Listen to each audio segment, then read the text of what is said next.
여당이 8곳, 네, 그리고 야당이 9곳, 네, 승자도 패자도 없던 승부였지만은 양쪽 다 치명상을 입었습니다. 특히 새정치민주연합은 서울은 수성했지만 경기와 인천을 아주 아깝게 내준 게 가슴 아플 듯합니다. 근데요, 전체적으로 보면 새누리당이 저는 전체적으로 굉장히 크게 졌다고 생각을 합니다. 자, 새정치민주연합은 바로 이 인천과 경기의 패인을 두고요. 광주의 전략공천이 지방선거 패인이다.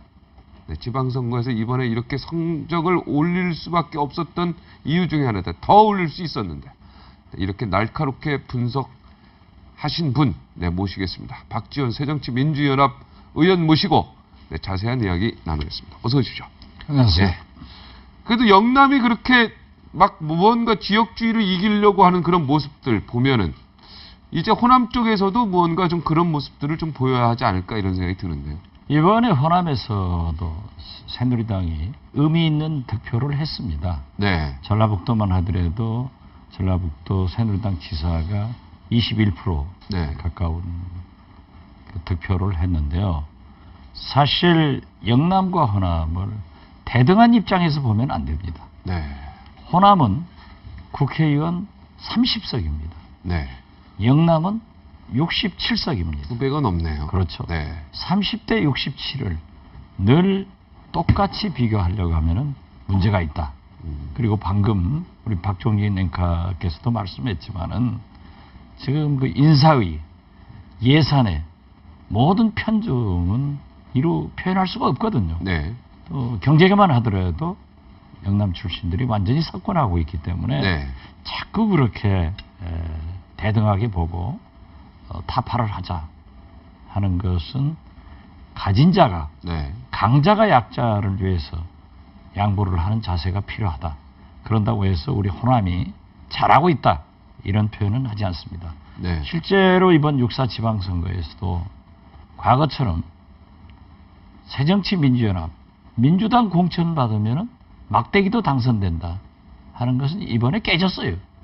네. 제 자신부터 네. 제 지역구 목포시장이 무소속이 됐어요. 네. 그리고 전라남도에서 7석, 그리고 전라북도에서 8석, 네. 15석이 무소속이 진출한 것은 15석 군수가 전부 무소속이 됐다는 얘기예요. 그렇죠. 아. 그런 의미는 물론 우리 새정치민주연합의 통합 과정에서 네. 지분, 공천 이런 잘못도 있지만은 과거처럼 무조건 민주당이 새정치민주연합 공천 받으면은 다 찍어준다 하는 것은 깨진 거예요. 네, 완전히 깨졌어요. 그러니까 우리 새정치민주연합의 지도자들도 생각을 바꿔야죠. 네.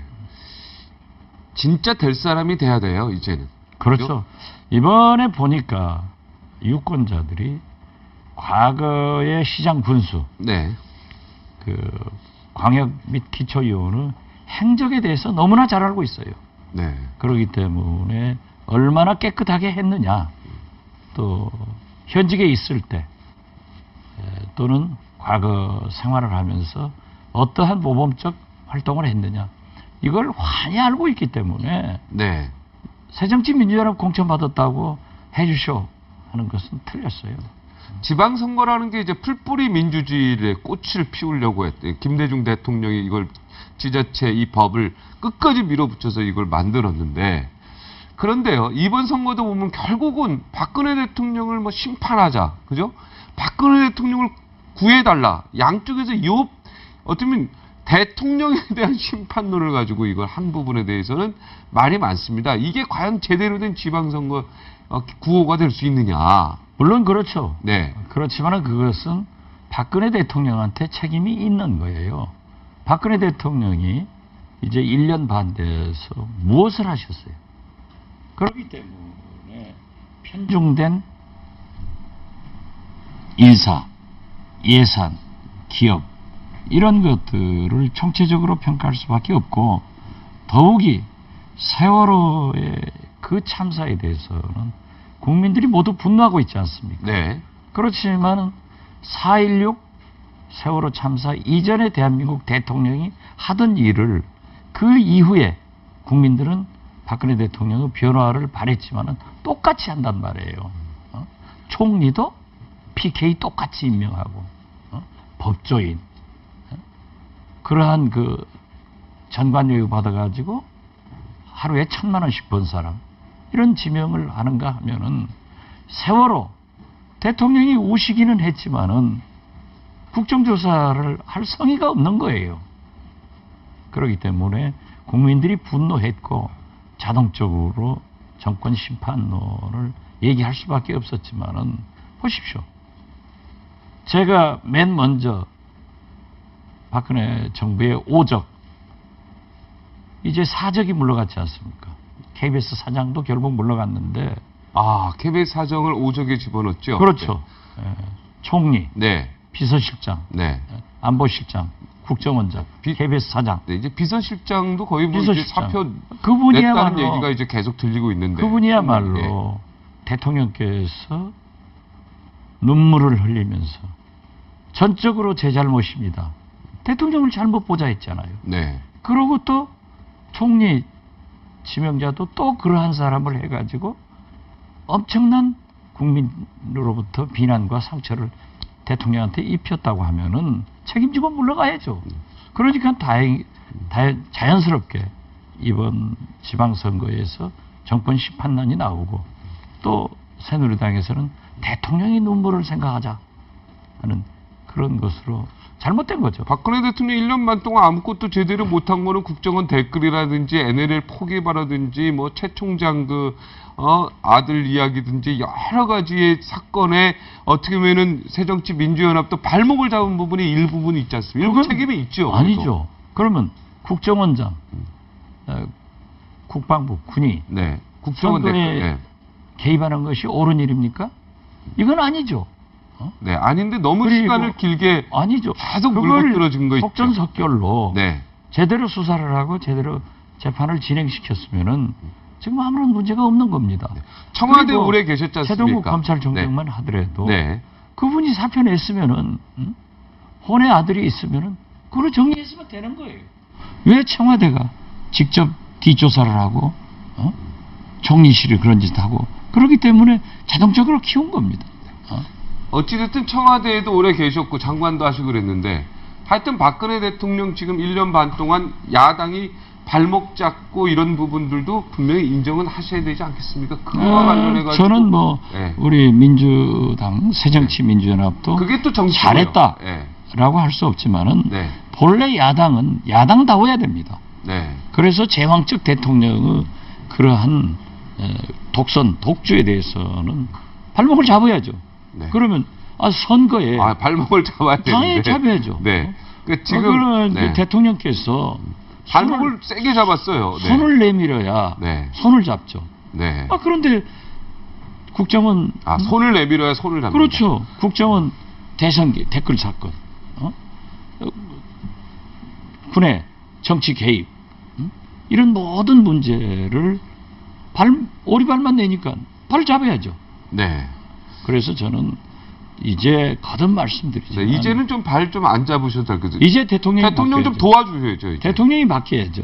대통령을 도와드릴 준비가 되어 어떻게 대통령이 이제 바뀌는 그래서 제가 그 얘기를 한 거예요. 네.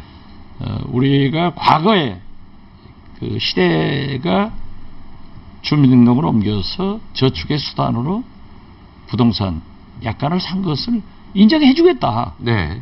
그렇기 때문에 지금 현재의 투명한 인사청문회에 패스될 사람이 아무도 없다. 네. 그런다고 하면은 청와대에서 제대로 검증을 해가지고 야당과 소통을 해야지. 네. 청와대 비서실 검증팀이 인사 검증을 하지 않고 대통령 심기 검증만 해가지고 대통령 심기 읽어서 그걸 내놓으니까 야당이 잡을 수밖에 없는 거죠. 자, 어떤 사람이 총리가 됐으면 좋겠습니까? 저는 좀 진짜. 진짜 네. 저는 예를 들면 비록 좀 국가 네. 서열 2위였지만은 네. 강창희. 강창희 국회의장. 네, 국회의장 같은 분. 그런 분이 굉장히 총리가 되면 좋으신 되겠다. 분이에요. 네. 그다음에 우리 서청원 대표나. 서청원 대표가 총리에도 저는 아주 그런 좋겠다. 분들이 좀 그때 이제 발목 안 잡고 민주당. 정치인들이기 네. 때문에 네. 폭넓게 사고를 할 수 있고 종합적 판단을 할 수 있는 거예요. 네. 그리고 국회와도 야당과도 소통할 수 있는 그런 인물이 돼야지. 김문수 지사는 어떻습니까? 김문수 지사는 대통령이 안 시킬 거예요. 아, 대통령이 안 시킨다. 네, 그분은 아마 제2의 이해창 총리가 될 가능성이 있고 네. 또 대권 후보를 바라보고 있다고 하면은 저는 안 시킬 거라고. 네. 서청원, 강창희, 뭐 그런 네, 이분들, 이런 분들. 그런 분들 같은 하면은, 분들이 네. 종합적으로 판단도 할 수 있고 네. 또 인격적으로나 훌륭하다. 정치적으로 무난한 분들이다. 네. 그러나 그분들도 검증해봐야죠. 아, 검증하다 보면 또 이상한 거 다 나올 그러니까 수 있으니까 그러한 그게 문제. 소통을 하라 이겁니다. 네. 이러한 문제가 있는데 국가를 위해서 좀 이해를 해달라 하고 대통령께서 야당 우리 새정치민주연합의 두 대표를 불러가지고 네. 사전에 대화를 하면은 아, 서로 될 거 아니에요. 아. 그런데 뭐 절대 야당과는 국회를 무시하고 소통을 하지 않으면서 무조건 내놓고 여기 해달라. 안 해주면은 야당이 발목 잡아서 못하고 있다. 발목을 내밀어요. 손을 내밀으라고 그러세요. 손을 내밀어라. 그렇죠. 네. 발목 내밀지 말고. 그렇죠. 네. 자, 지금 장관들이요. 제가 듣기로는 청문회 겁나 절대 장관 안 나른다. 네? 이런 지금 분위기가 되고 있는데 이게 청문회 관련해서도 좀 개인적인 건 비공개로 할 필요가 있지 않냐 이런 목소리 나오는 거에 대해서는 어떻게 생각하세요? 그렇지 않습니다. 인사청문회라고 하는 것은 미국 의회에서 가장 발달됐는데요. 백악관 인사팀들은 엄청난 검증을 하는 거예요. 그런데 물론 미국 사회가 우리보다 더 훨씬 투명했죠. 네. 그래서 아까 제가 모두에도 말씀드렸지만은 네. 우리의 과거 시대가 주민등록을 옮겨서 저축의 수단으로 적당한 농지를 매입하고 또 유학 가서 자제분들 낳다 보니까 병역을 또 기피하는 경우도 있고 네. 이러한 것은 지금 현재 저는 이명박 정부 당시 병역, 시민권, 탈세, 부동산 투기 이게 4대 필수 과목을 이수한 사람만 꼭 장관에 추천을 하더라고요. 네. 거기다 플러스해서 논문 표절 네. 이것까지 문제가 되면은 이제 이러한 인물이 있는데 우리가 검증을 해보니까 이 부분에 하자가 있다. 그렇지만 그 내용이 이런 거니까 야당에서 한번 이해를 해줬으면 좋겠다. 이런 소통을 하면은 우리 민주당은 언제든지 준비가 돼 있습니다. 네.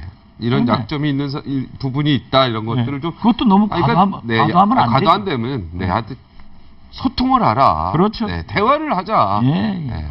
그러면 이런 모든 문제들이 조금은 많이 해결될 수 있다. 우리가 그 시대가 그런 거에 있으니까. 사실상요, 이번에 새정치민주연합이 더 크게 승리를 했어야 된다. 이런 목소리가 높습니다. 이런 측면에서 어저께 한 쓴소리 한마디 하셨지 않습니까? 이번에 패인은 광주의 전략공천 때문이다.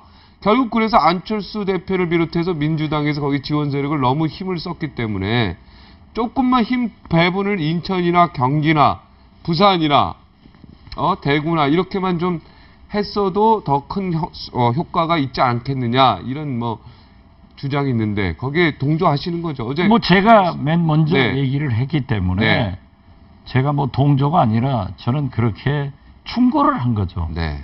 그것은 왜 그러냐니까는 사실 이번 지방선거에 인천을 지키지 못했고 네. 더욱이 경기도 얼마나 억울한 거예요. 네. 그런데 우리 당력이 그렇게 집중됐느냐. 그리고 사실 말이죠. 당 지도부라는 게 일하러 다니는 게 지도부 아닙니다. 전략을 세우고 지휘를 해야죠. 육군 참모총장이 전쟁 나면은 소총 들고 전쟁터로 나가는 게 아니에요. 네. 전략을 세우고 작전 지휘를 해야죠. 네. 또 우리가 세월호 진도 현장에도 가보면은 네. 정홍원 총리나 이주영 장관이 일하러 다니더라고요. 네. 그래서 왜 그러느냐? 총리나 장관 현장 지휘를 하려면은 앉아서 파악을 해가지고 지휘를 해주는 것이 바람직하다라고 저는 얘기를 했는데요. 네. 이번에 사실 광주 그 누구도 전략공천 한다고 안 했어요. 두 대표도 반드시 경선한다. 또 그 새 후보도 경선하자. 그랬는데 그 휴일 연휴 한밤중에 전략공천 발표해가지고 굉장히 헤맸다고요. 네, 난리가 났어요. 저도 강하게 비판을 했어요. 네. 그래서 두 대표가 특히 안철수 대표가 광주에 가서 금남로에 돗자리 깔고 석고대죄해라. 그러면서 설득하고 이해를 시키고 국민들로부터 이해를 받아야 된다. 그렇게 해서 몇 번 가서 상당한 이해가 되고 또 저도 선당 후사의 자세로 가서 열심히 이틀을 선거운동을 했단 말이에요. 광주 당선됐죠. 그렇지만은 그러한 힘을 경기도, 인천, 강원도, 충청도, 대구, 부산에 썼다고 하면은 얼마나 잘 됐겠어요. 그리고 중앙당에서 이 지도부가 어디가 취약하니까 어떤 의원은 그쪽으로 가서 지원을 해라 하는 총체적 지원을 전략을 짜줘야 되거든요. 그게 없었죠. 아무도 없으니까 네. 저도 그냥 저 알아서 가는 거예요. 저 직책이 없지 않습니까? 저 없죠. 의원이니까. 예. 네. 가다 보니까는 네.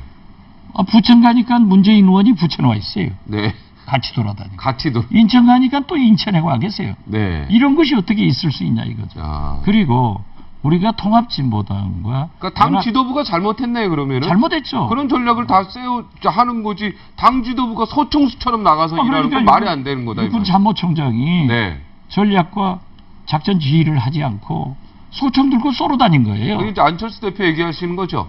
아니 우리 지도부가 다 그랬어요. 아, 그냥 두 대표적으로 대표가- 안철수 대표 얘기하는 그렇죠. 거 아닙니까? 그리고 우리가 통합진보당과 연합연대를 하지 않겠다고 선언하고 이미 안 하고 있습니다. 네. 그렇다고 하면은 어떻게 됐든 그쪽 후보가 사퇴를 했으면은 우리가 전략적으로 그걸 충분히 홍보를 해야 된다는 말이에요. 네. 그러든지 중앙선관위를 독려를 해서 그 후보가 사퇴했다는 것을 중앙선관위에서 좀 알려달라. 홍보할 수 있도록. 예. 네. 이런 요구를 했어야 되는데 가만히 두고 보니까 지금 경기도만 하더라도 네. 14만 표가 무효표가 됐어요. 네, 무효표 중에 상당수가 통진당 후보를 찍었죠. 그것은 모르겠어요. 네, 아무튼 그렇습니다. 네, 무효표가 제가, 네, 맞습니다. 14만 표가 네, 됐는데 14만 중에 우리 많은 수가 통진당 후보를 찍었고요. 김진표 네. 경기도지사 후보가 4만 표 차이로 졌는데. 4만 표 차이로 졌단 말이에요. 네. 이것은 뭐라고 다 오건우 후보도 2면파 차이로 졌는데요. 그렇죠. 통진당 후보를 찍은 그 사퇴한 통진당 후보를 찍은 사람이 5만 표예요. 그렇죠. 그러니까 이게 참 선관위에서 만약에 그것만 이쪽에서 만약 주장만 했었으면 선관위에서 네.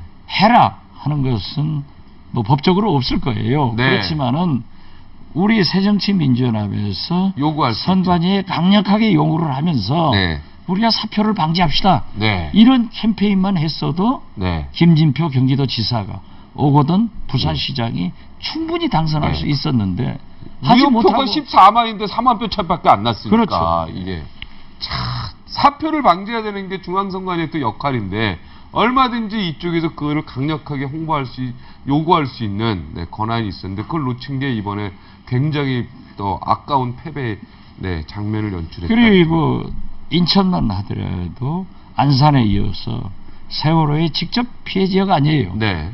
그리고 유정복 후보가 안행부 장관 당시에 박근혜 정부는 안전행정부로 바꿨기 때문에 안전에 책임을 진다. 그래서 이런 대형 사고가 다시는 없을 것이다. 네. 라고 하는 이런 문제들을 우리가 총력적으로 인천 시민들한테 알렸으면은 송영길 시장이 패배하는 것은 막을 수 있었죠. 네. KBS 기란현 사장 해임한 거에 대해서는 어떻게 생각하십니까? 아주 잘했죠. 아주 KBS 잘했습니까? 이사회가 네. 뭐 창설 이래 최고의 결정을 잘했다고 생각합니다. 아, 그 여당 요거는- 추천위원들도 다 또 그렇죠. 해임에 그렇게 공감이- 바뀐 겁니다. 네. 국민이 아까도 말씀드렸지만은 대구, 부산 시민들도 바뀌었지만은 호남 분들도 바뀌었고 이번에 보십시오. 친박 이 광역단체장 후보들이 경선에 다 졌어요. 내리꼽은 인천이나 부산만 이겼죠. 네. 그리고 국회의장 경선만 하더라도 비박인 정의화 의장과 황우여 전 대표가 101표 대 40표 이런 엄청난 차이가 나타나고 있는 것은 우리 정치권이 변하고 있는 거예요. 사실 우리 새정치민주연합에서도 압도적으로 박영선 원내대표가 당선하는 것 이런 것은 생각지도 못했던 거예요. 네. 그래서 우리가 변화를 국민은 변하고 있는데 우리 정치권만 후퇴에 얽매여 있기 때문에 이런 결과가 왔다. 저는 그렇게 봅니다. 네. 박원순 시장 서울은 이렇게 차이가 크게 난 건 어떻게 분석하십니까? 박원순 시장이 워낙 뛰어나서 그렇습니까? 뛰어나게 잘한 거예요. 네. 지난 3년간 진짜 서민시장답게 무엇을 전시 행정이 아니라 서울 시민이 필요로 하는 기본적인 것을 해결해 나간 겁니다. 네. 박원순 시장이 이제 차기 대통령 후보로 우뚝 섰습니다. 그렇게 보고 있습니다. 어떻게 보십니까? 저도 그렇게 봅니다. 아, 그렇게 보십니까? 그렇지만은 박원순 시장이 당분간은 서울시정에 전념을 하실 것으로 보고 네. 사실 이번에 제가 전국적으로 네. 유세를 하다 보면은 다 그런 얘기를 하더라고요. 왜 박원순 시장 같은 분이 새정치민주연합에 한 명만 더 있어도 좋겠다 하는 얘기를 하는 걸 보면은 박원순 시장이 국민적 상당한 호감과 지지를 받고 있다 이런 생각 같습니다. 네. 안희정 충남지사도 또 잠룡에 합류했다. 뭐 이런 그 얘기 나오는데. 대단히 훌륭한 젊은 지도자죠. 네. 높이 평가하고 있습니다. 그럼요. 우리 당의 손학규, 문재인 뭐 다 훌륭한 지도자들입니다. 네. 그래서 저는 왜 박지원을 이번 빼십니까? 그래서? 제가 겸손해서요. 아, 그래요? 네. 이번 6.4 지방선거 후 네. 7.30 재보궐선거가 되면은 본격적으로 대권과도로 정치권은 들어갈 겁니다. 네. 그런데 지금 새누리당에서 대권을 꿈꾸는 잠룡들은 우리 새정치민주연합에 비해서 훨씬 인물이 떨어져요. 저는 시험을 봐도 우리 새정치민주연합의 네. 잠룡들이 훨씬 훌륭하다. 네. 이렇게 평가합니다. 7월 30일 사실 재보궐선거가 사실 더 중요한 선거 아니겠습니까? 그렇죠. 제가 볼 때는 중앙 정치 때문에. 예, 그럼요. 이 전략을 어떻게 가져가야 됩니까? 이번 19대 선거는 제가 누차 얘기를 했습니다만 무소속이 없는 유일한 국회입니다. 네. 그리고 새누리당이 불과 과반수에서 6, 7석밖에 넘지 않아요. 그런데 이번에 재보궐선거는 네. 지금 현재만 하더라도 12석이 있기 때문에 네. 예를 들면은 영남은 영남, 호남은 호남, 뭐 재터를 박는다고 하더라도 수도권에서 우리 새정치민주연합이 승리를 하면은 과반수가 무너질 수도 있고 또 과반수를 못 무너뜨리더라도 국회에서 가장 중요한 상임위가 여야 동수가 되는 거예요. 그러면 박근혜 대통령의 지시를 받는 그런 국회가 아니고 제왕적인 박근혜 대통령을 견제, 감시할 수 있고 박근혜 대통령의 독선 독주를 제동을 걸기 때문에 저는 오히려 네. 박근혜 대통령의 성공을 위해서도 이번 7.30 재보궐선거에 우리 새정치민주연합을 지지해달라 이렇게 저는 박근혜 말씀드립니다. 대통령의 성공을 위해서도 그럼요. 새정치민주연합을 네, 지지해줘요. 제대로 견제할 수 있는 세력을 만들어달라. 그렇죠. 네. 지금처럼 박근혜 대통령이 국회도 무시하고 국민도 무시하고 언론도 지배하고 나홀로 모든 것을 결정한 그래도 국민을 무시하지 그러면은 않죠, 박근혜 대통령. 국민을 무시하니까 세월호 국정조사 같은 것 그렇게 얘기를 하는 거죠. 하는 겁니까? 예. 네. 서운해할 것 같은데 청와대에서. 대통령이 야당은 야당다워야 됩니다. 네. 우리 지도부가 박근혜 대통령한테 달콤한 소리 하려면요 탈당해서 새누리당 가야 돼요. 네. 야당은 야당다워야 되는 거예요. 야당은 야당 둬야 된다. 그렇죠. 네. 그런다고 해서 제가 원내대표 2번 하면서 필요한 것은 과감하게 양보하고 대통령께 협력할 것은 합니다. 우리가 그렇게 막무가내로 반대하는 것은 아니기 때문에 네. 저는 박근혜 대통령부터 먼저 좀 발상의 전환을 가져와야 된다. 이런 생각들이고, 사실 이런 제도적으로 좀 바꾸려면은 박근혜 대통령이 이원 집정제나 이런 개헌을 헌법 개헌. 주도적으로 해 주시는 것이 가장 바람직하다. 헌법 개헌에 찬성하시고요. 그럼요. 해야지. 그러면 나중에 꼭 당대표 하셔서 그거 꼭 한번 하시죠, 뭐. 꼭 하려고 그럽니다. 네. 알겠습니다. 고맙습니다. 여기까지 하겠습니다. 감사합니다. 네.